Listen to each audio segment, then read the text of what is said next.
अनंत कोटी ब्रह्मांड नायक संतवर्य योगीराज सद्गुरु राजाधिराज श्री शंकर महाराज की जय। श्री शंकर गीता अध्याय 8। नयन पाहून महाराजांचे झोत पडले प्रकाशाचे, दिव्य प्रकाशात चरणांचे दिव्य दर्शन घेतले।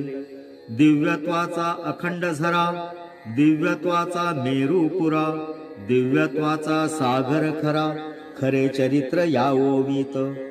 एवढे प्रचंड दिव्यत्व, एवढे प्रचंड कर्तृत्व प्रत्यक्ष महाराजांचे अस्तित्व दिसत होते कसे ते।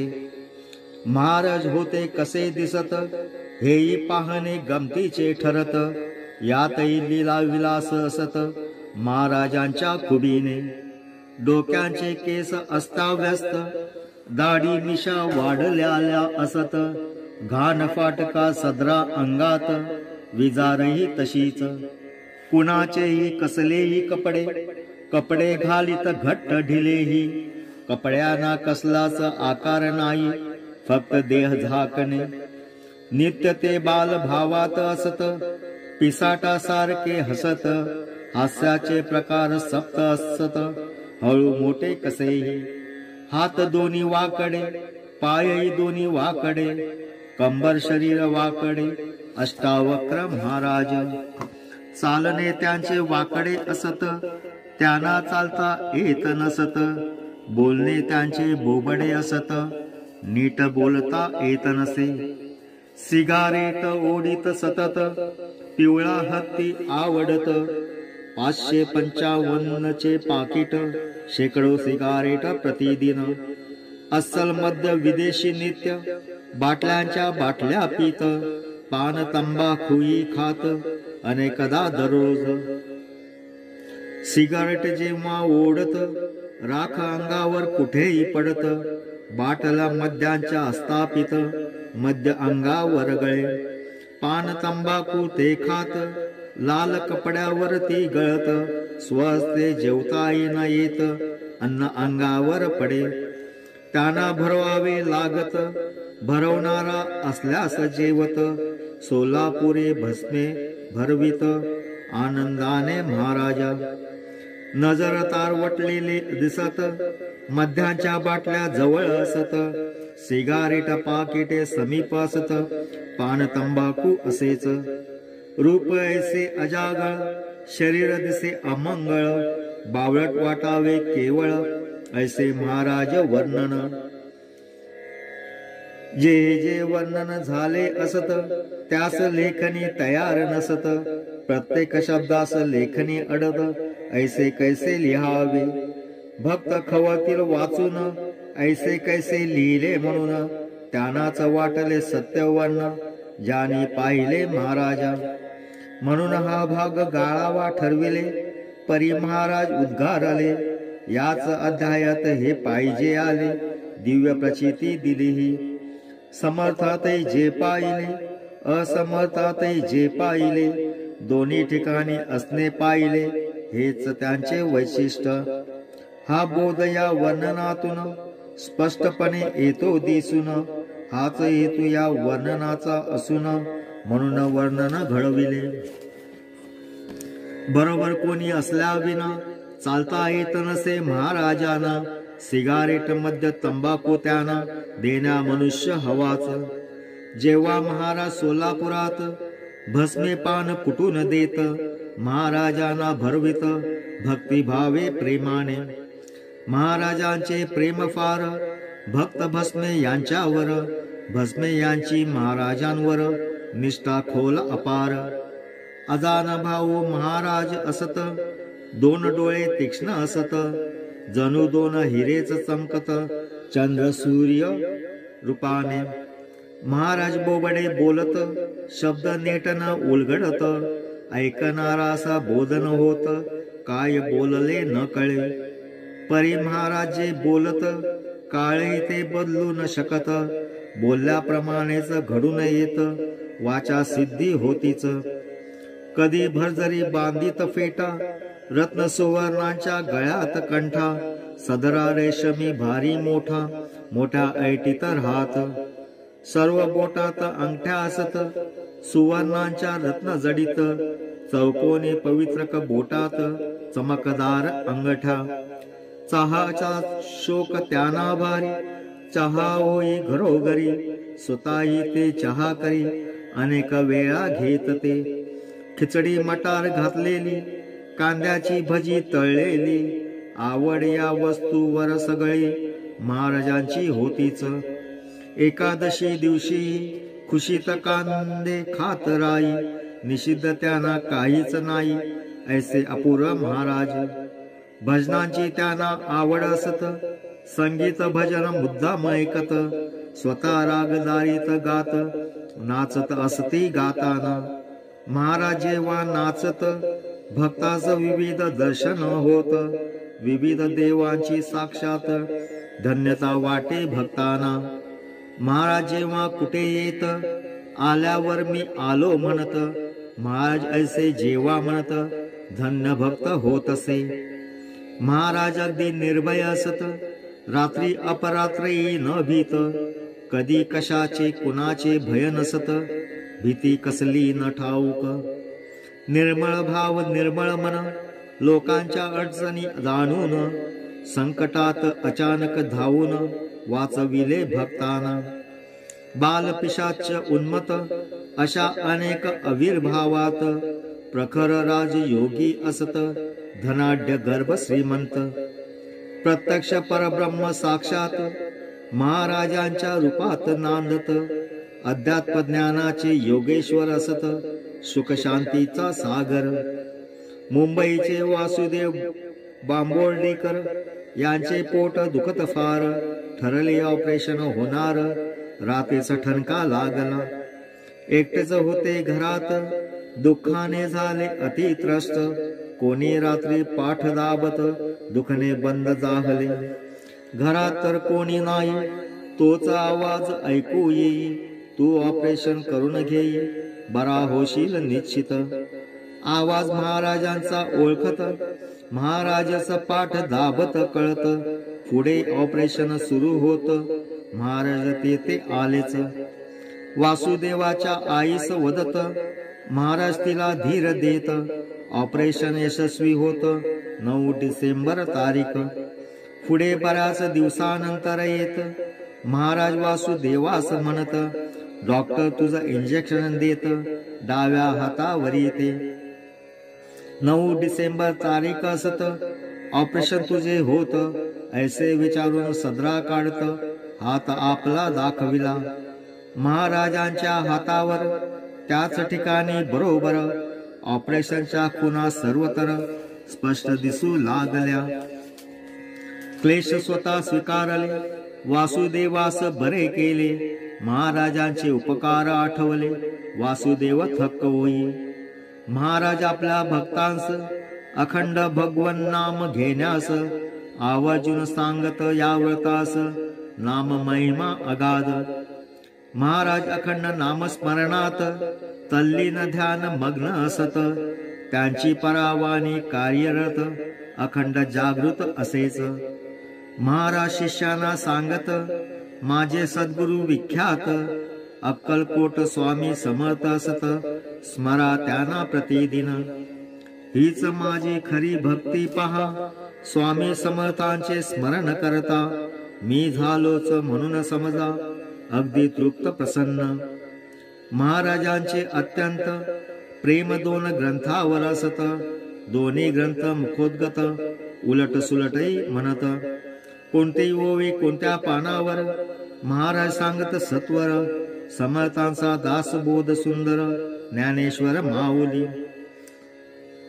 दोन्ही ग्रंथही वाचावेत, त्यांची पारायणे करावीत. बहुमोले ग्रंथ हायत, महाराज सर्व सांगत. 1935 साली महाराज एका भक्तास म्हणती, 100 माझी उलटली, वय किती हे सांगितले. 1935 100 वर्षे पूर्ण होत. यावरून त्यांचे वर कळत, आज किती असावे. असंख्याने महाराजांनी आपल्या कृपा कटाक्षाने ईश्वरे साक्षात्कार दिला करुणी आपल्या अध्यात्म बळावर. महाराजांवर संस्कार काही न झाले, कधी शाळेतही न गेले. महाराज कधी न शिकले, कोण त्यांना शिकविल. अक्कलकोट, गाणगापूर, वाडी, औदुंबर, सोलापूर या ठिकाणचा ओढा फार, जात मनसोक्त राहत. गावोगावी महाराजांनी संत देवाचे उत्सव सुरू करुनी भजने, प्रवचने, कीर्तने, जयघोष चाले नामाचा. पारायणे, अन्नदान, गाव जाई रंगून, पारमार्थिक वातावरण लोका सत्कृत करीत. पुण्याचे अण्णा काळे भक्त एकदा महाराज घरी येत. संकष्टीचा तो दिवस असत, बायकोची अत्यंत सोवळे. बायको म्हणे आज पूजा न होणार, महाराज अभक्ष मागवणार. महाराज म्हणाले सत्वर लाव हमको जाना है. अण्णाने दारूची बाटली विकत आणून त्यांना दिली. महाराजाने प्रशस्त डोसली दारू ग्लासामधून. आज संकष्टीचे व्रत बुडाले, अभद्र आज घरात आले. शुशुरभूत होणे भाग पडले, बायको बाहेर पाहात. महाराज बसले खोलीत, दूध दिसे दारूच्या बाटलीत. ग्लासातून महाराज दूध पित, दूध झाले मध्याचे.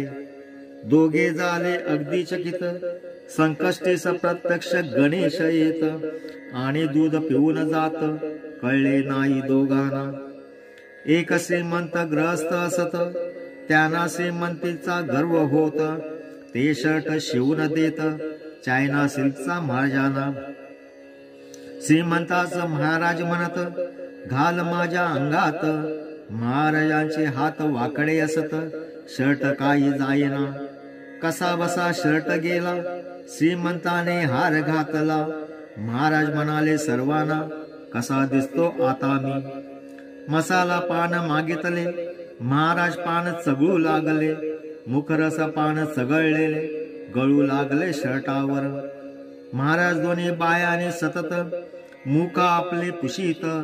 शर्ट लाल रंगाने भरत, लाल भडक जाहला. विडा खाऊन झाल्यावर महाराज उठले सत्वर. दोन्ही हात केलेवर शर्ट काढू लागले. शर्ट काढताना अंगातून शर्ट गेला फाटून. पाण्यातील ढेकळा समान थिजून गेला श्रीमंत. त्याचा घालविण्या अहंकार महाराजाने नाटक सुंदर. मुद्दामच केले वेळेवर, अहंकार भोवला. मिरीचे जहागीरदार सरदार नानासाहेब मिरीकर महाराजांचे भक्तवर ज्ञानेश्वरी सांगत. उत्तम ज्ञानेश्वरी ते सांगत, म्हणून श्रोत्यांची गर्दी होत. महाराजही ऐकण्या बसत, नवल एकदा जागले. ऐकत असता महाराजांनी भक्त निसाळाना कुणाऊनी. मिसाळाने बाटली आणून त्यांच्या पुढे ठेवली. आणखी एक आणते म्हणते, दुसरी बाटली निसळ आणते. दोन्ही बाटल्या तोंडास लावते, एका दमात संपविल्या. 2 बाटल्या रिसविल्यावर महाराज म्हणाले, अरे मिरीकर, तुला ज्ञानेश्वरी काय कळणार. आण इकडे मी सांगतो. एका ओवीचे महाराजांनी मोजून 50 अर्थ करून सांगितले मोठ्या कौशल्याने. स्तब्ध श्रोते जागले. ज्ञानेश्वरी बद्दल फार महाराज काढीत धन्योद्गार.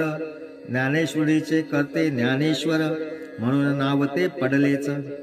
या ग्रंथाचे खरे नाव असत भावार्थ दीपिका मुळात. माऊली जे बोलली असत ते परावस्थेतून बोलली. वैखरी येते थांबते, वाचा जिथे विसंबते.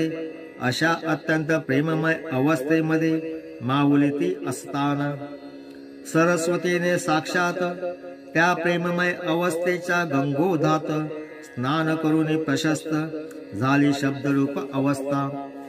शब्दरूप अवस्था धारण करून ती माऊलीच्या मुखातून बिंदू ऐवजी सिंधू होऊन बाहेर पडली तेजाने. ती भावार्थ पदी पोचली आणि हाच भाव पुढे सर्व संतांना दीपिके सम होऊन मार्गदर्शक झालाच. म्हणून या ग्रंथाप्रत भावार्थ दीपिका म्हणतात, ऐशी नामकरण मीमांसा सांगत महाराज या ग्रंथांची। पुण्यातील एका भक्ताकडे महाराज त्यांच्या घरी गेले, ए हटाव और खुदाई करो। महाराज त्याला म्हणाले, सर्व भावंडे त्या भक्तास अगदी मूर्खात काढत, जे हटविण्या महाराज सांगत, टोपलीचा संडास होता तो। विरोध भावंडांचा जुगारुनी गुरुवांना शिरसावंद्य मानुनी, संडास हलविणे सुरू केले त्याने, दुर्गंधी त्रास सोसला। पुढे भक्ताचं त्याच ठिकाणी सुवर्ण वर्खाची गणेश मूर्ती सापडली, आश्चर्य असुनी अर्थ महाराज वदन्यात। सोलापूरचे वकील भक्त महाराज त्यांच्या घरी जात, महाराज विश्रांती घेत माळ्यावरती जाऊनी। जाताना सांगितले सर्वांना, माळ्यावर माझ्या आज्ञेविना येऊ नये ताकीद सकलाना। महाराजांनी केलीच। परी वकील शिडीवरून महाराजा पाहना गेले चढून, विलक्षण दृश्य पाहून चकित झाले वकील।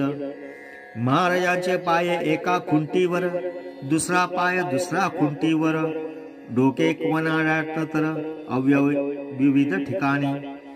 महाराज उच्च कोटीतील महान योगी आहेत, याची पुढे साक्ष पटत वकील महाशयाना। जादूगार रघुवीर रशयात होते मॉस्को शहरात, तेथे शंकर महाराज असत, दिवस कडक हिवाळा। सर्वज्ञ बर्फ पडत, लोक कोटावर कोट घालत, महाराज साध्या वेशात शहरभर हिंडत। प्रत्येक माणूस मॉस्कोत महाराजांस ओळखीत, गरम कपडानं थंडीत लोक चकित होतात। पुण्यात महाराज म्हणाले, माने यांचे तिकीट आहे पहाटले, त्यात टीव्हीवर पाहिजे आणले, झळकले माने टीव्हीत। चेहरे आणि मुखवटे सदरात मानेंची मुलाखत होत, पुढे ते इहलोक सोडत तिकीट फाटले होते ना। माळ चालले टांग्यात, बरोबर काही होते भक्त, अगदी मान असे दिसत टांगेवालाचा चेहरा। महाराज टांगेवाल्याला सांगते 13 आकडा लावण्याला, तैसे करता टांगेवाल्याला भरपूर पैसा मिळाला। इतर भक्तांनाही तसेच केले, परी त्यांना पैसे न मिळाले। महाराज सर्वांना म्हणाले, पैसे तुम्हास कशाला। टांगेवाल्याची बायको आजारी, तया पैशाची अत्यंत जरुरी, चंगळ करावी खरोखरी, पैसा तुम्हा हवाना। सतत महाराजांना आठवून वंदन करून, आठवणीत राहील असा छान 8वा अध्याय संपला। अनंत कोटी ब्रह्मांड नायक संत वर्य योगीराज सद्गुरु राजाधिराज श्री शंकर महाराज की जय।